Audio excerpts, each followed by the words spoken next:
We'll all be ruined at Hanrahan, in actions most forlorn.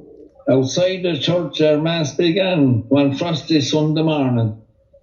The congregation stood about, caught collars to their ears, and talked of stock and crops and drought, as it had done for years. "It's looking crook," said Daniel Crow. "Be that as crook, me lad, for never since the bandsman broke has seasons been so bad." "It's dry all right," said young O'Neill, with which the steward remark. He squatted down upon his heel and chewed a piece of bark. And so around the chorus ran, "It's keeping dry, no doubt. We'll all be ruined at Hanrahan before the year is out. The crops are done, you'll have your work to save one bag of grain. From here way out to Beckaburk, they're singing out for rain." "They're singing out for rain," he said, "and all the tanks are dry." The congregation scratched its head and gazed upon the sky. "There won't be grass in any case, enough to feed an ass. There's not a blade in Casey's place as I came down to mass." "If rain don't come this month," said Dan, and cleared his throat to speak, "we'll all be ruined at Hanrahan if rain doesn't come this week."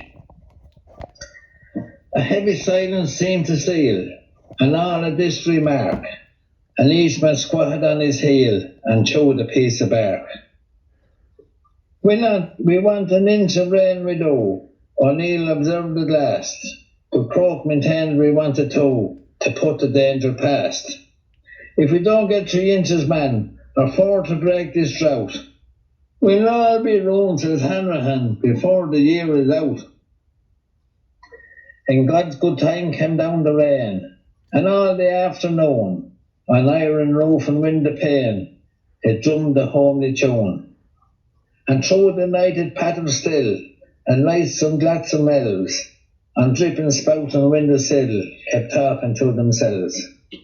It pelted all day long, as singing at its work, till every heart took up the song, "Wake out to Beckaburk." And every creek a banker ran, and dams filled over top. "We'll all be ruined at Hanrahan if this rain doesn't stop." And stop it did in God's good time, and spring came into fold, a mantle o'er the hills sublime, of green and pink and gold. And days went by on dancing feet, with harvest hopes immense, and laughing eyes beheld the wheat, nid nodding o'er the fence. And o'er the smiles on every face, as happy lad and lass, through grass knee deep on Casey's place, went riding down to mass. Around the church enclosed genteel, discoursed the men of mark, and each man squatted on his heel and chewed his piece of bark. "There'll be bushfires for sure, me man, no doubt. There will no doubt. We'll all be ruined as Hanrahan before the year is out."